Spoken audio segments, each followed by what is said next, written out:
서로 인사할까요? 사랑합니다. 축복합니다. 오늘 2022년 전에 이 땅에 오신 예수 그리스도의 성탄절을 맞아서 저와 여러분들, 여러분의 삶 가운데, 가정 가운데 주님의 평강과 기쁨이 넘쳐나기를 주님으로 축복합니다.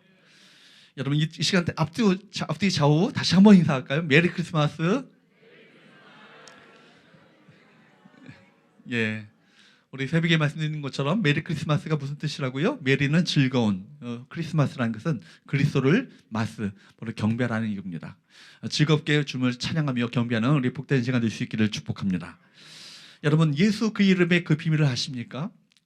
평생을 뇌성마비로 살았던 성명의 시인이 그의 어떤 시를 통해서 고백한 시가 있죠. 예수 그 이름 나는 말할 수 없네. 그 이름 속에 있는 비밀을, 그 사랑을 말할 수 없어서 그 풍부함 표현 못해서 비밀이 되었네. 사람들 그 이름 건축자의 버린 돌처럼 버렸지만 내 마음에 새겨진 이름은 아름다운 보석. 내게 있는 귀한 비밀이라. 내 마음에 숨겨진 기쁨. 여러분 예수라는 이름을 부를 때 무엇이 떠올립니까? 그 이름이 내 삶 속에서 어떻게 역사한다고 여기십니까? 실제로 또한 그 이름이 어떻게 역사하고 있습니까? 오늘 우리 진정한 성탄절의 의미, 성탄절의 주인공 되시는 예수의 이름에 담겨져 있는 메시지를 깊이 있게 우리 묵상하면서 우리 가운데 기쁨이 회복되어지고 우리 가운데 주께서 주시는 그 평강이 회복되어지는 복된 은혜가 우리 모두에게 있게 되기를 축복합니다. 여러분 크리스마스 말 그대로 여러분 높은 보좌에서 그저 팔짱 끼고 저 낮은 인간들을 그냥 쳐다보시는, 지켜보시는 그 높으신 그 신이 아니라 바로 죄 많은 이 땅에 참으로 우리 인간들의 불쌍이시기 때문에 친히 인간의 몸을 입고 오셔서 소외되고 낮고 천한 지친 사람들의 마음을 위로하고 우리를 향해서 약속하신 사랑을 친히 눈으로 보여주시는 이 사건이 무엇입니까? 이 성탄절 아닙니까? 바로 사랑을, 관념의 사랑이 아니라 친히 몸속 그 사랑이 어떤가를 친히 나타내 보이셨던 이 사랑이 바로 주님의 사랑인 것이죠. 그러니까 주님께서는 그 사랑을 실천하시기 위해서 말구유로 시작하여서 어디로 끝났어요? 십자가로 끝났어요. 보네포의 말대로 말구로 시작하여서 십자가로 끝났던 그 주님의 생애를 생각하게 될 때 우리 주님 앞에 교만하실 수 없는 것이죠. 주님께서 그렇게 낮고 천한 자들을 위해서 낮고 천한 그 몸을 육신의 몸을 입고 오셔서 바로 섬기는 삶을 사셨고 낮은 삶을 사셨고 실제로 희생의 삶을 사셨음을 우리가 기억하게 될 때 바로 주님께서 보여주셨던 그 사랑을 우리가 어떻게 실천할 것인가, 교회가 어떻게 그 사랑을 나타내 보여야 될 것인가, 교회를 섬기는 모든 직분자들이, 모든 일꾼들이 어떤 삶을 살아야 될 것인가를 명확하게 우리 메시지를 통해서 얻게 될 것입니다. 여러분 그러므로 주께서 이 땅에 오신 사건이야말로 그 사랑을 친히 나타내 보이셨고 그 사랑을 우리에게 선물로 주신 이 사건, 이것이 성탄절의 의미 아니겠습니까? 누가복음 2장 10절 11절 말씀에 보면 천사가 뭐라고 말합니까? 읽어보도록 할까요? 시작. 천사가 이르되 무서워하지 말라. 보라 내가 온 백성에게 미칠 큰 기쁨의 좋은 소식을 너에게 전하노라. 오늘 다윗의 동네에 너희를 위하여 구주가 나셨으니 곧 그리스도 주시니라. 온 백성에게 미칠 큰 기쁨의 좋은 소식이라고 말했습니다. 온 백성이라 했고 온 백성이라는 것은 누구도 포함되어 있어요? 나도 포함되어 있죠. 나에게도 큰 기쁨의 소식이에요. 나에게 있어서 가장 큰 기쁨의 소식이 바로 성탄의 바로 기쁜 소식인 것입니다. 그리고 큰 기쁨의 좋은 소식이라고 분명히 말씀하고 있습니다. 왜 그렇습니까? 우리를 위하여, 즉 나를 위하여 구주가 나셨기 때문입니다. 나라는 존재가 어떤 존재예요? 소망이 없던 존재들 아닙니까? 저희 사실은 주님께서 이 땅 가운데 오시지 않았다면 절망 가운데, 허무 가운데 빠져 살 수밖에 없었던 우리들 아닙니까? 주님께서 오셨기 때문에 바로 주님의 오심으로 말미암아 나라는 존재가 소망 있는 존재가 되었고, 나라는 존재가 가치 있는 존재가 되었고, 나라는 존재가 하나님의 자녀가 되시는 놀라운 축복을 우리 모두가 누리게 된 것입니다. 그렇기 때문에 이것이 얼마나 큰 기쁨입니까? 얼마나 좋은 소식입니까? 사랑하는 여러분, 우리 삶의 자리가 결코 만만치 않아요. 여러분들 다 가정들 보면은, 신방단에 보면 문제 없는 가정이 없어요. 겉으로 볼 때는 다 문제 없는 것처럼 다 그렇게 그럴듯하게 앉아 계시지만 다 문제가 있고 아픔이 있고 눈물이 있고 쓰라린 고통이 있는 현장 가운데 우리가 살고 있습니다. 우리 직장, 가정, 우리 삶의 터전 자체가 그리 만만치 않은 어떤 그 고통 가운데 정말 사투를 벌이며 살아가고 있는 현장 아니겠습니까? 그러나 여러분, 예수님의 그 탄생이 바로 우리에게 기쁨이 되는 이유는 뭐냐면 그 모든 상황을 뛰어넘을 수 있는 그 기쁨의 좋은 소식을 우리에게 주셨기 때문입니다. 사랑하는 여러분, 결코 꺾이지 않는 기쁨의 이유가 우리 가운데 있는 것이죠. 주님께서 이 모든 것을 다 상상하고도 남을 수 있는 큰 기쁨의 소식을, 좋은 소식을 우리에게 주셨기 때문입니다. 그 이름에 담겨져 있는 귀한 메시지를 통해서 우리에게 바로 기쁨이 되어지는 이 이유가 무엇인지를 다시 한번 묵상해 볼 수 있기를 주님으로 축복합니다. 첫 번째, 예수 이름에 담겨져 있는 그 비밀은 무엇입니까? 따라합시다. 구원자, 예수. 여러분, 예수라는 이름 자체가 구원자라는 뜻이에요. 여러분, 예수께서 마리아의 몸에서 태어나셨습니다. 인간의 몸으로 태어나신 거예요. 필립 얀시가 얘기한 것처럼 높고 높으신 그 창조주 하나님께서 한 어린 소녀의 그 태아의 태 속에 있는 그 자궁에 있는 여러분 체세포로 인간의 몸을 입고 이 땅 가운데 오셨다는 거예요. 이것이 얼마나 기적입니까? 여러분, 왜 인간의 몸으로 태어나셨습니까?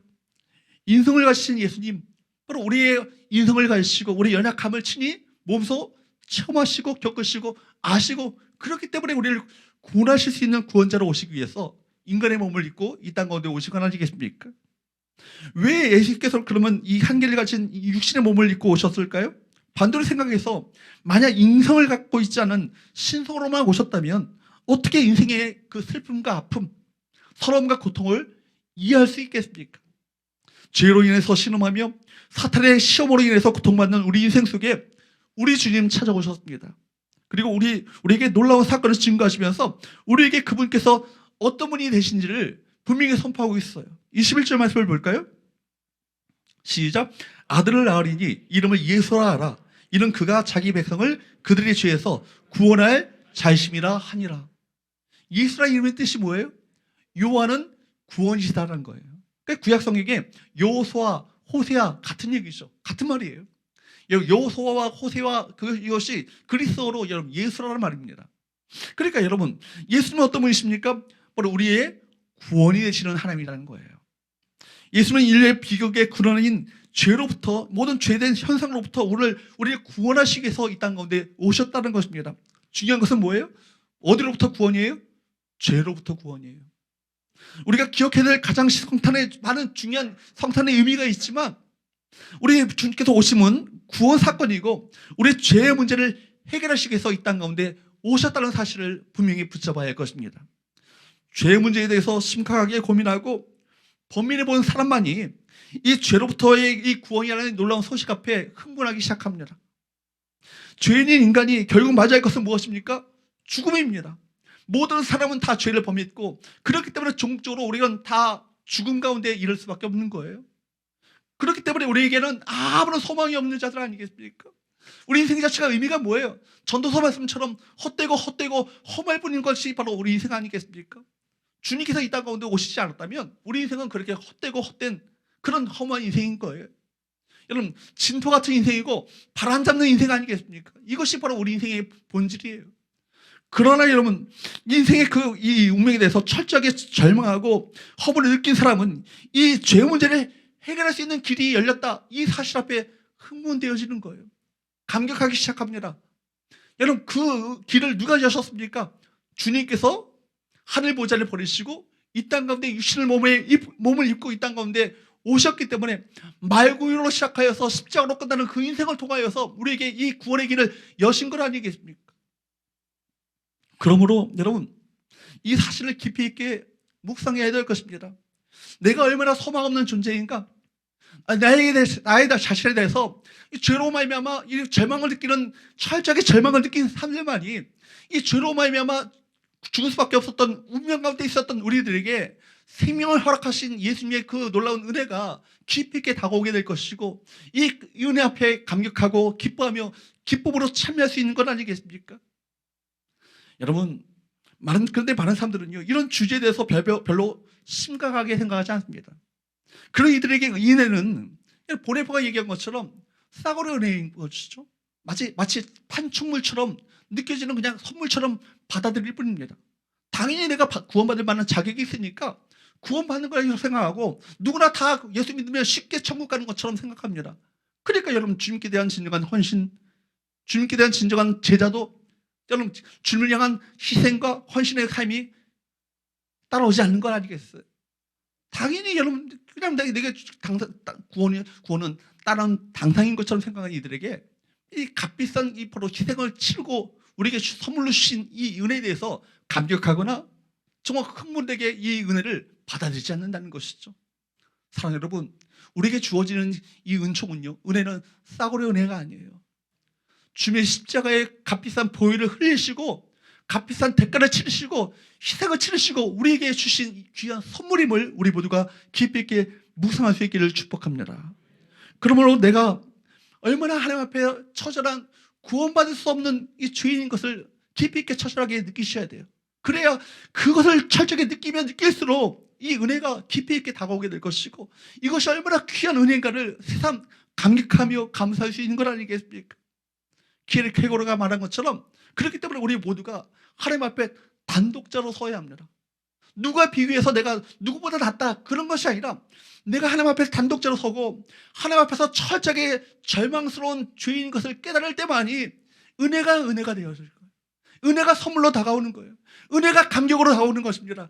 은혜가 바로 내게 깊이 있게 사무침으로 말미암아 그 은혜 감격으로 말미암아 진정한 하나님 앞에 예배자로 설 수 있게 되는 것입니다. 여러분 전도서 말씀에 보면 무슨 말씀이 있어요?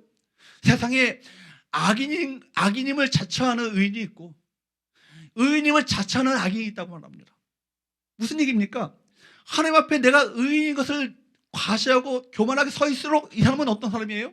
악인인 거예요. 죄인인 거예요. 반면에 내가 하나님 앞에 악인임을 자처하는 자들이 진정한 하나님께로부터 어떻게 인정을 받는다고요? 의인으로 인정을 받는다. 이걸 전도서의 말씀 아니겠어요? 여러분, 우리는 죄인이에요. 어떤 죄인입니까? 세상에서 가장 악한 죄인이 누구예요? 나예요, 나. 여러분이에요. 우리 자신이 누가 비교해서 상대적인 우위를 여러분 평가하지 마시고 내가 세상에서 가장 악한 죄인이며 정말 지옥에 천벌을 받을 만한 마땅한 죄인임을 깨달을 때만이 은혜가 은혜로 느껴진다는 거예요. 성탄의 이 구원자 되신 예수님이 바로 내게 있어서 얼마나 이것이 감격이며 큰 기쁨으로 다가오게 된다는 거 아니겠습니까? 우리 모두가요, 내게는 내 스스로 해결할 수 없는 교만, 이 죄라는 문제가 시퍼렇게 도사리고 있습니다. 이 죄 문제 앞에 철저하게 절망하고 나 자신에 대해서 철저하게 소망이 없음을 깨달을 때만이 우리 주님이 죄 문제를 해결하시기 위해서 이 땅 가운데 오셨다. 그분이 나의 구원자가 되신다. 나를 위해서 실제로 이런 이 고난의 이 생애를 담당하셨구나 이 것을 느끼게 될 때 여러분 얼마나 이 마음 가운데 벅차오르는 감격과 감동이 되겠습니까? 그리고 이 감사를 가지고 주님을 기쁘게 찬미하는 찬양하는 예배가 매일 크리스마스 아니겠어요? 그렇습니다. 성탄절의 핵심은 뭐예요? 인류의 죄의 문제를 해결하기 위해서 예수 그리스도께서 이 땅 가운데 오셨다는 것입니다. 더 구체적으로 말하면 나의 죄의 문제를 해결하시기 위해서 예수 그리스도께서 육신의 몸을 입고 이 땅 가운데 오셨다. 그렇기 때문에 단순히 평안을 위해서가 아닙니다. 죄의 문제가 해결되지 않으면 이 땅 가운데 진정한 평안을 존재하지 않아요. 진정한 샬롬이 존재하지 않습니다. 단순히 우리 행복과 우리의 삶의 질을 조금 더 높이기 위해서 예수 그리스도께서 오신 것이 아니에요. 우리 죄의 문제를 나의 죄의 문제를 해결하시기 위해서 이 땅 가운데 우리 주님 오셨다. 예수님은 어떤 도덕적 교훈을 가르치기 위해서 오신 분이 아닙니다. 성경은 그리스도께서 오신 목적을 분명하게 말합니다. 우리 인간의 모든 죄 문제, 나의 죄 문제, 도저히 방법이 없는 길이 없는 이 죄 문제를 해결하시기 위해서 죄로부터 구원하시기 위해서 인간의 몸을 입고 이 땅 가운데 오셨다는 것을 분명히 우리 모두에게 증언하고 있습니다. 여러분 이 죄 문제를 해결하지 않으면 어떤 것도 축복이 될 수 없어요. 인류를 불행으로 몰아넣는 것 뭐 때문입니까? 죄 문제 때문입니다. 인간이 저주 아래 있는 것 그 이유가 무엇입니까? 죄 문제 때문입니다. 오늘날의 경제 문제, 정치 문제, 이런 전쟁, 온갖의 이 세상의 모든 여러분 악한 문제들이 복잡하게 어렵지만 깊이 다 들어가 보면 뭐 어떤 문제입니까? 죄 문제입니다. 인간 깊이에 있는 여러분 근원적인 죄 문제, 근본적이고도 본질적인 이 죄 문제를 해결하지 않는다면 어떤 문제도 혼란에 빠질 수밖에 없는 것이죠. 그러므로 여러분 우리가 교회의 진정한 멤버십이 되기 위해서 가장 치러야 될 것이 있는데 그것이 무엇입니까? 내가 죄인이라는 사실을 인정하는 거예요. 여러분, 절대적 자격 기준이 하나 있는데 죄인이어야 한다는 것입니다. 죄인만이 하나님 앞에 나올 수 있는 거예요. 내가 하나님 앞에 용서받을 수 없는 죄인, 정말 절망 가운데 있는 죄인, 정말 하나님의 은혜 없이는 살 수 없는 죄인이라는 것을 철저하게 인정한 사람들에게 베풀어질 것이 뭐예요? 이것이 세례예요. 여러분, 그렇기 때문에 그럴 때 그런 자들에게 예수 그리스도의 십자가를 통해서 베풀어지는 이 사유하심의 문제, 은혜, 이 용서의 은혜가 감격으로 다가오게 될 것이고 그 은혜로 새로워진 건 아니겠습니까? 모든 주의 몸된 교회에서 모든 사역을 시작하게 될 때 철저로 첫 번째로 인정하는 것이 뭐예요? 시작되어질 것이 뭐예요? 내가 하나님 앞에 용서받을 수 없는 죄인인데 나를 용서하셨고 이 은혜에 감격하여서 내가 이 주를 위해서 어떤 희생을 한다 할지라도, 어떤 봉사를 한다 할지라도, 어떤 섬김을 한다 할지라도, 내가 어떤 충성을 한다 할지라도 이것은 결코 주께서 내게 베푸신 은혜에 비하면 보잘것없고 아무것도 아니다. 이것을 인정할 때만이 그가 사는 거예요. 여러분, 이것이 인정되지 않으면요, 나의 교만이 드러나게 되어지고 자기의가 나타나게 되어지고 누구보다 내가 낫다라는 어떤 자기의가 가득하게 되면 어떻게 됩니까? 그 사람 절망이에요. 오히려 절망인 거예요. 그렇기 때문에 여러분 교회 멤버십이 되기 위해서는 우리 모두가 헌신을 하지 않습니까? 나는 하나님 앞에 용서받을 만한 자격이 없는 죄인입니다. 나는 하나님 앞에 정말 용서받을 만한 가치가 없는 죄인입니다. 이 죄인 선서를 하고 교회 멤버십이 되는 거예요.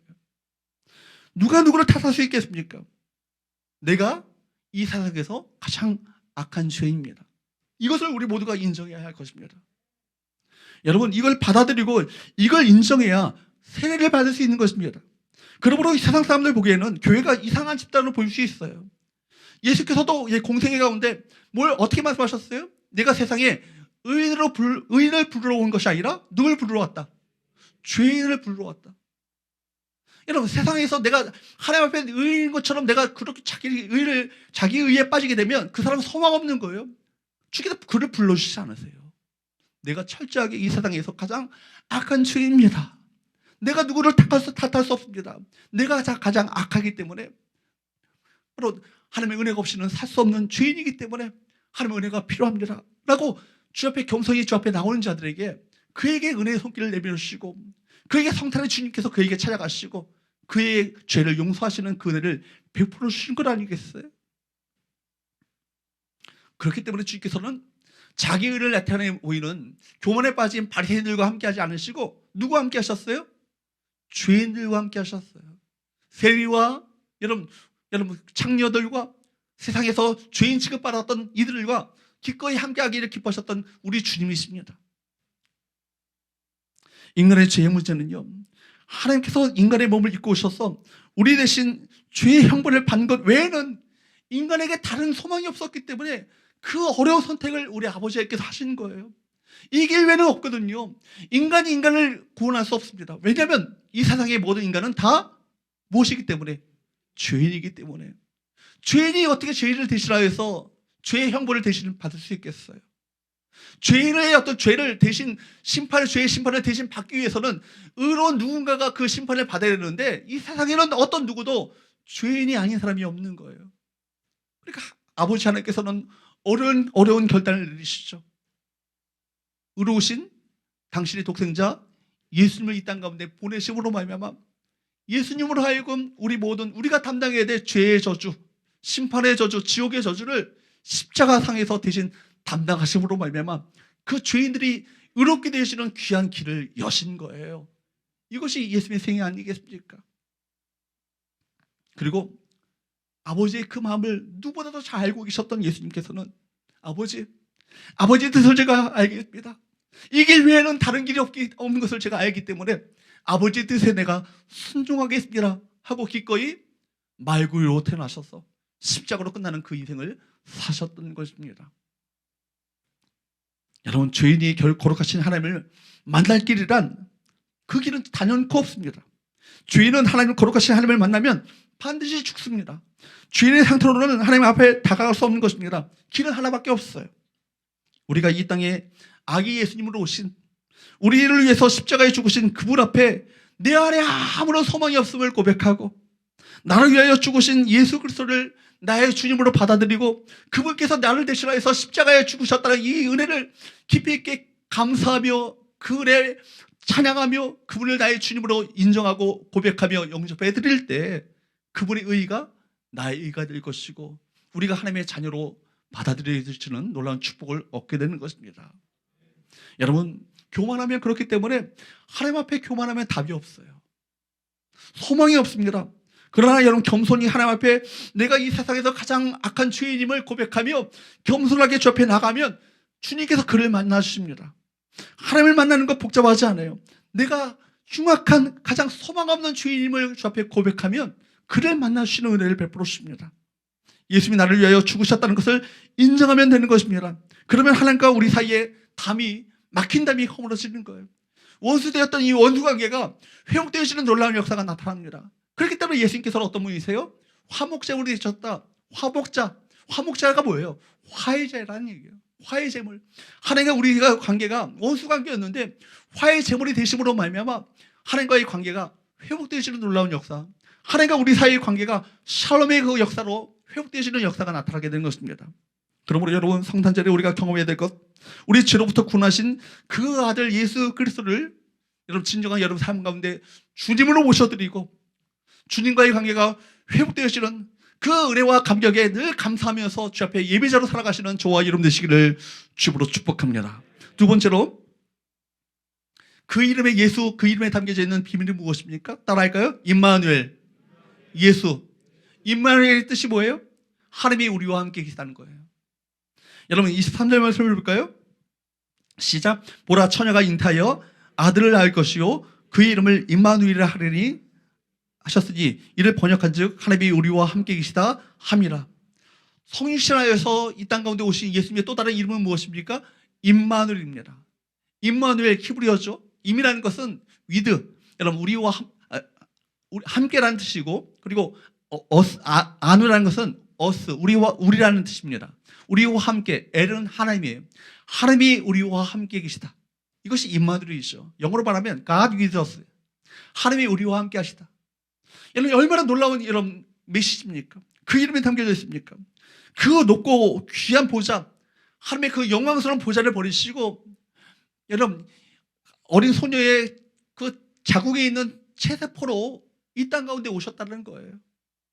여러분, 그 성실하심으로 말미암아, 그로 말미암아 우리와 함께 계시는 은혜를 우리 가운데 베풀어 주셨습니다. 이 임마누엘이 왜 중요합니까? 교통사고를 당해서 중상을 입게 되면 장애인들의 어떤 그 애환과 그 아픔을 절실하게 이해하게 됩니다. 부도로 살던 집을 하루아침에 날린 사람이 그제서야 반지하 사글세에 사는 사람들의 그 서름을 그제서야 뼈저리게 이해하게 됩니다. 이처럼 같은 입장에 처해sam으로써 공유할 수 있는 이해를 심리학적인 용어로 공감적 이해라고 합니다. 그렇죠? 사람이 개를 사랑할 수 있지만 사람이 진정으로 개를 이해할 수 없어요. 아무리 명견이라 할지라도 여러분, 명견이 사람의 그 입장을 여러분 사람에 대한 공감적 이해가 가능하겠습니까? 가능하지 않습니다. 사람이 얼마나 깊은 고뇌와 괴로움, 갈등 속에 살아가고 있는지를 개는 이해하지 못합니다. 개는 개일 뿐이고 사람은 사람일 뿐이에요. 만약 예수님께서 사람으로 오시지 않았다면 사람에 대한 공감적 이해를 갖지 못하셨을 것입니다. 그러나 예수님께서는 육체를 지닌 사람으로 오셔서 인생의 모든 애환을 몸소 겪으심으로 말미암아 사람에 대한 공감적 이해를 지니실 수 있었고, 여러분 육체를 지닌 우리 연약함을 온전히 돕는 구원자가 주어가 되셨던 것입니다. 그러므로 히브리서 2장 18절 말씀을 한번 보십시오. 뭐라고 말씀하십니까? 시작. 그가 시험을 받아 고난을 당하셨은즉 시험 받는 자들을 능히 도우실 수 있느니라. 그가 시험을 받아. 그러니까 여러분들이 겪고 있는 모든 시험들 누가 이미 겪으셨어요? 우리 주님 겪으셨어요. 누가 다 그 시험을 다 하셔요? 우리 주님 다 하셔요. 그렇기 때문에 시험을 받아 고난을 당하셨은즉 시험 받는 자들, 인생에 얼마나 많은 시험 가운데 괴로워하는 이들이 있습니까? 고통 가운데 있는 이들이 있습니까? 이들을 충분히 도울 수 있는 그분이 누구세요? 우리 주님이세요. 주님께서 시험 받으셨습니다. 고난 당하셨습니다. 몸소 겪으셨습니다. 그렇기 때문에 시험 당하고 고난 당한 자들의 아픔을 공감하며 참으로 이해할 수 있는 것입니다. 그래서 진정한 위로를 해주실 수 있는 것입니다. 그분께서 친히 고난을 직접 당하셔보셨기 때문에 누구보다도 여러분 우리가 당하고 있는 모든 고난과 아픔을 누구보다도 다 하고 알고 계시고, 우리에게 뭐라고 말씀하셔요? 사랑하는 아들아, 사랑하는 내 딸아, 내가 알아. 내가 너와 함께 할게. 너를 붙들어 줄게. 용기를 가져, 소망을 가져. 이렇게 말씀하실 수 있는 거예요. 예수님 자신이 시험을 받아 고난당하셨기 때문에 시험을 받아 부르짖는 자들의 도움이 되실 수 있다는 것입니다. 이 말을 원모로 직역해 본다면 그는 부르짖는 자에게로 달려갈 수 있다라고 번역할 수 있어요. 우리가 어렵고 힘들어할 때 주님께 부르짖으셔야 합니다. 주님 찾으셔야 합니다. 그러면 그분께서 달려가십니다. 그리고 그와 함께 하십니다. 왜 그런지 아시냐면 우리 주님께서 시험 받는 자들의 그 시험 받는 자들의 그 아픔, 시험 받는 자들의 그 눈물, 시험 받는 자들의 그 고통을 누구보다 다 알고 계시기 때문입니다. 그럼 우리 히브리서 4장 14절에서 16절 말씀해 보면 이렇게 말씀하시죠. 시작. 그러므로 우리에게 큰 대제사장이 계시니 승천하시니 곧 하나님의 아들 예수시라. 우리가 믿는 도리를 굳게 잡을지어다. 우리에게 있는 대제사장은 우리의 연약함을 동정하지 못하실 리가 아니요 모든 일에 우리와 똑같이 시험을 받으신 이로되 죄는 없으시니라. 16절. 그러므로 우리가 궁인하심을 받고 때를 따라 얻기와요 은혜 보좌 앞에 담대히 나갈 것이니라. 아멘. 우리에게 있는 큰 대제사장이 계시대요. 그분이 누구시래요? 하나님의 아들 예수님이시래요. 구약의 단어를 가지고 신약으로 해석을 하고 있는 것입니다. 은혜 보좌 앞으로 담대히 나오라고 초청하고 계시는데 그 초청하신 분이 누구세요? 하나님 앞으로 나아가는 우리의 연약함을 누구보다도 다 알고 계시고 동정하시는, 불쌍히 여기시는, 공감적 이해를 갖고 계시는 그분이 우리를 초청하고 계신 거예요. 은혜 보좌 앞으로 나와라. 아버지께 부르시라. 내가 너를 도와줄게. 너를 위해 함께 기도해 줄게. 너를 붙들어 줄게. 성경에 나오는 주님은요, 절대자 초월자로서 계셔서 팔짱 끼시면서 너가 먼저 잘해봐. 그렇게 지켜보시는 분이 아니에요. 우리 삶의 바깥에서 계신 분이 아니라 우리 삶 한가운데 들어오시는 분, 우리 삶의 애환과 고통과 모든 것을 동정하시는 분, 우리 연약함과 실수와 깨어짐을 다 알고 계시는 분이라는 것입니다. 그분이 우리를 동정하신다. 그분이 우리와 함께 하신다. 우리를 불쌍히 여기신다. 우리 위해서 친히 기도하신다. 우리를 붙들어 주신다. 그리고 그분은 우리의 모든 시험을 이미 다 겪으시고 알고 계시고 우리를 불쌍히 여기시는 분이라 우리에게 성경은 말씀하고 있습니다. 예수님 공생애를 하시는 동안에 인간이 살아가는 가운데 겪는 모든 애환을 다 겪어보시고 사탄의 공격, 사탄의 시험을 이미 당해보신 분이세요. 그분께서 지금 오늘 우리 모두를 초대하고 계실 것입니다. 우리의 중보자로 계시면서 우리 연약함을 친히 도우시겠다고 약속해 주고 계신 건 아니겠어요? 이 약속이 어디 이름 안에? 임마누엘이라는 이름 안에 담겨져 있는 것입니다. 사랑 여러분, 그러므로 고통당할 때, 어려울 때, 실망될 때, 낙심될 때, 좌절할 때, 절망 가운데 빠질 때 붙들어야 될 그 이름이 뭐예요? 임마누엘. 주님, 지금 이 순간에도 주님 함께 계시죠? 내가 주님 붙들겠습니다. 날 붙들고 계시는 주님 붙잡고 내가 이 모든 험한 세상 넉넉히 이겨나가며 승리하겠습니다. 믿음으로 살아가야 될 줄로 믿습니다. 마태복음을 처음 시작할 때부터 예수님의 탄생 사건부터 뭐로 약속하십니까? 임마누엘, 하나님이 우리와 함께 계시겠습니다. 그런데 여러분, 마태복음 28장 20절 마지막 끝내는 그 결론 지점이 어떻게 시작됩니까? 볼지어다 세상 끝날까지 너희와 항상 함께 있겠다고 약속하십니다. 주님의 구속사건부터 세상 끝날까지 주님께서 함께 하신다는 것입니다. 지금도 성령으로 우리와 함께 하십니다. 우리가 기뻐할 때도 어려울 때도 지금 우리 주님께서는 우리와 함께 계심을 믿으시기를 축복합니다. 때로 우리 신앙이 흔들릴 때가 있어요. 우리 처지가 어려워서 하나님을 떠난 것처럼 느껴질 때가 있습니다. 하나님께서 떠나신 것처럼 느껴질 때가 있습니다. 하나님 도대체 어디 계십니까? 왜 나의 기도에 응답지 않으십니까? 왜 도와주지 않았습니까? 라고 항의도 하고 방황도 하기도 합니다. 낙심의 어두운 구석에서 머물러 있을 때가 있습니다. 사명이 부담스럽고 내가 원했던 계획이 아니라 요나처럼 그렇게 도망칠 때도 있습니다.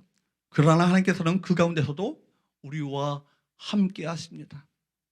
하나님께서 우리와 함께 계시다는 것을 믿는다면 염려와 근심, 걱정으로부터 자유해질 수 있어요. 그분이 도와주실 것이며, 그분은 전능자이시며, 그분은 공급자이시며, 우리의 참된 보호자가 되어주십니다. 여러분, 아버지와 아들이 여행을 해요. 아버지가 늙은 노인이 아니고, 여러분, 그 아버지와 그 아들이 여행을 할 때 누가 걱정해야 합니까? 아버지가 걱정해야 합니까? 아들이 걱정해야 합니까?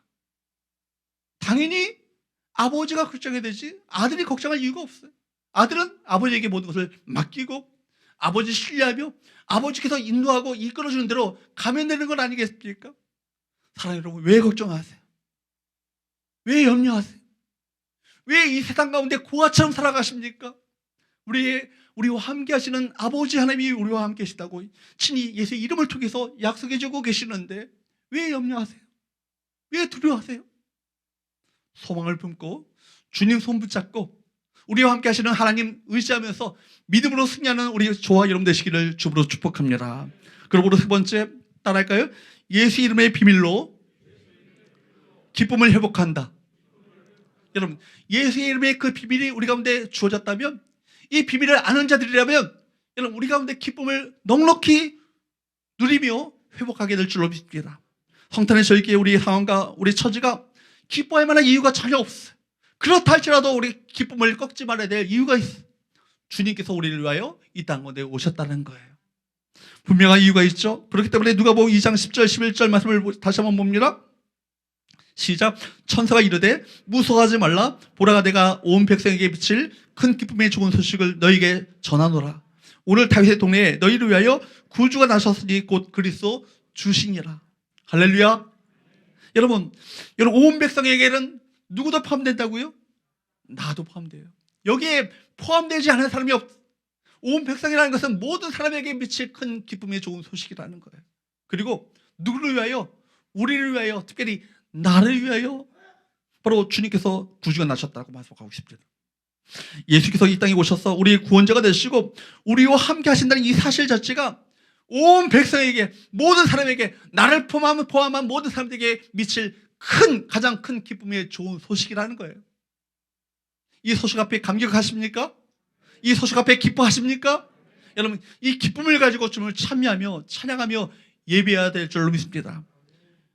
유고슬라비아에 한 작은 소녀가 있었어요. 10대 소녀가 있었습니다. 이 소녀는 성경 말씀을 읽을 때마다 가슴이 뛰어요. 막 열정이 불타오르는 거예요. 그래서 선교사로 자원했습니다. 그러니까 가톨릭 신자였기 때문에 수녀로 자원했죠. 수녀가 됐죠. 그리고 인도의 그 캘커타, 인도 말로 꼴까따라고 하는 그 지역으로 파송되었습니다. 그녀는 인도에 온 지 얼마 되지 않아서 길거리에 오랜 병으로 사람들에게 버려진 한 여인을 보게 되었어요. 한쪽이 몸이 썩어가지고 쥐들이 파먹고 있는데 쥐들을 쫓아낼 힘이 없는 거예요. 그런 어떤 비참한 지경을 보게 되었습니다. 너무나 참담한 모습에 발걸음을 멈추고 그녀는 생각합니다. 어떻게 할까? 마음속에 여러 가지 생각이 떠올랐습니다. 나는 힘없는 여자인데 내가 무엇을 할 수 있단 말인가? 그냥 지나가려고 하는데 그 심령 가운데 성령의 음성이 들려지는 거예요. 내가 도와야 한다. 하나님, 저 못해요. 내가 도와도 내가 널 도와주는 대로 못하겠느냐? 주님께서 함께 하신다면 할 수 있겠죠. 하나님이 함께 하신다면 가능하겠죠. 그녀는 가려던 발걸음을 멈추고 여인을 둘러엎고는 집으로 갔습니다. 그리고 그를 돌보기 시작합니다. 이렇게 돌보기 시작한 사람이 한 사람, 두 사람, 세 사람, 네 사람 늘어나기 시작한 거예요. 어느 날 그녀는 그 도시의 행정관리를 찾아갔어요. 그리고 숙소 곁에 있는 힌두사원 건너편 건물 하나를 빌려달라고 요청합니다. 그리고 그것을 병원으로 만들어서 수많은 환자들을 돌보았습니다. 혼자 힘으로 감당할 수 없으니까 자원봉사자들을 모집했고 많은 예산도 필요했습니다. 하나님께서 처음 약속처럼 늘 그와 함께 하셨습니다. 몇 년 전 이분이 세상을 떠나셨죠. 누구죠? 여러분, 테레사 소녀죠. 여러분 잘 아시는, 많은 사람들에게 큰 감동을 남기고 세상을 떠난 테레사 소녀입니다. 그녀가 죽기 전에 영국의 BBC 방송에서 그녀가 일했던 그 캘커타의 꼴까따 이 병원을 취재한 적이 있어요. 한 기자가 그녀의 모습이 너무나도 행복하게 그 사역을 하는, 일을 하는 모습을 보면서 그녀에게 질문을 던진 거예요. 수녀님, 힘들지 않으세요? 그러니까 그녀가 뭐라고 대답한지 아십니까? 물론 힘들죠. 그러나 즐겁습니다. 왜냐하면 하나님이 함께 하시기 때문입니다. 이것이 주의 나라를 위해서, 주의 몸된 위해서, 주의 영광을 위해서, 주께서 우리에게 주신 사명을 위해서 감당해야 될 모든 이들이 고백해야 될 그 사명의 고백 아니겠어요? 힘들죠. 그렇지만 즐겁습니다. 왜냐하면 하나님이 함께 하시기 때문입니다. 사랑하는 여러분, 주를 위해서 사역할 때 많은 시험이 있어요. 주의 몸된 위해서 우리 봉사하고 섬길 때 많은 사단의 공격이 있습니다. 그때마다 여러분 힘겹지만 그러나 기쁨으로 이 모든 사역들을 감당해야 될 줄로 믿습니다. 왜요? 하나님이 함께 하시기 때문입니다. 따라할까요? 힘들지요. 그렇지만 즐겁습니다. 왜냐하면 하나님이 함께 하시기 때문입니다. 이것이 우리 모두의 고백이 될 수 있기를 주님으로 축복합니다. 정말 하나님께서 함께 하신다는 이 확신만 가진다면 어떤 문제가 닥쳐온다 할지라도 이 문제가 되지 않는 거예요. 이것을 넉넉히 극복할 수 있는 힘과 용기와 담대함이 우리 마음 가운데 생기는 것 아니겠습니까? 그렇습니다. 그분이 어떤 분이세요? 임마누엘이에요. 하나님이 우리와 함께 하신다. 이 메시지를 우리에게 주시는 그분의 이름이 뭐예요? 임마누엘. 그렇기 때문에 복음서 기자들은 한결같이 임마누엘 사건으로 모든 복음서를 마무리하는 것을 보게 됩니다. 마태복음 마지막 여러분 다시 한번 보게 되면 마태복음 28장 20절 하반절 말씀을 보면 볼지어다 내가 세상 끝날까지 너희와 항상 함께 있으리라. 지금 여러분 마태복음 28장 마지막이 뭐예요? 지상명령 아니에요? 땅 끝까지 이르러 바로 아버지와 아들과 성령의 이름으로 제자 삼고 성령을 세례를 베풀라고 그 명령하시는 그 지상명령 아닙니까? 그 사명을 감당하기 위해서 많은 사람들이요, 여러분 실제로 고초를 당하고 매질을 당하고 고문을 당하고 심지어 죽임을 당했습니다. 순교를 했습니다. 우리가 여러분 겪고 있는 어려움들을요, 시험들은요, 그분들이 당했던 시험에 비하면 시험 따위도 아니에요. 그런데도 불구하고 그들이 굴하지 않고 그 사명을 감당할 수 있었던 원인이 뭐죠? 원동력이 뭐죠? 하나님이 함께 하신다는 약속. 그 약속 붙들고 끝까지 순교의 길까지 흔들리지 않고 그 사명의 길을 걸어갔던 것 아니겠습니까? 하나님이 저와 여러분과 함께 하십니다. 하나님이 우리 성교와 함께 하십니다. 하나님이 여러분의 가정과 함께 하십니다. 믿으시기를 축복합니다. 여러분 그렇습니다. 우리를 구원하시기 위해서 오신 예수님의 이름은 죄로 가득한 이 세상 가운데 우리가 붙들어야 될 성도의 소망이요, 임마누엘, 이것이야말로 세상을 이기고 세상을 승리하는 진정한 비밀 아니겠습니까? 사랑하는 여러분, 우리 예수님은 모든 근원적인 부분에서부터 치유하시고 그 오늘도 우리를 회복하고 계시는 분이십니다. 그리고 영원토록 우리와 함께 하실 임마누엘 하나님이십니다. 그렇기 때문에 우리는 그분을 위해서 기뻐해야 되는 거예요. 즐겁게 우리가 아무런 행복의 조건이 이 세상 가운데 세상적으로 올 때는 없다 할지라도 기뻐하며 찬양하며 즐거워하며 주 앞에 참여해야 될, 예배해야 될 예배자로 살아갈 충분한 이유가 뭐예요? 구원자 예수, 임마누엘 되신 예수, 예수님의 그 이름에 담겨져 있는 비밀을 알고 있는 자들이기 때문에 기쁨으로 주 앞에 찬양하며 주 앞에 즐겁게 노래하며 예배하는 삶을 살아갈 수 있는 것입니다. 여러분, 예수의 이름에 그 비밀이 우리 가운데 회복되어지므로 말미암아 이 세상을 승리하고 이 세상 가운데 귀한 사명의 길을 올곧게 흔들지 말고 걸어가시는 저와 여러분 되시기를 주님으로 축복합니다. 기도하겠습니다.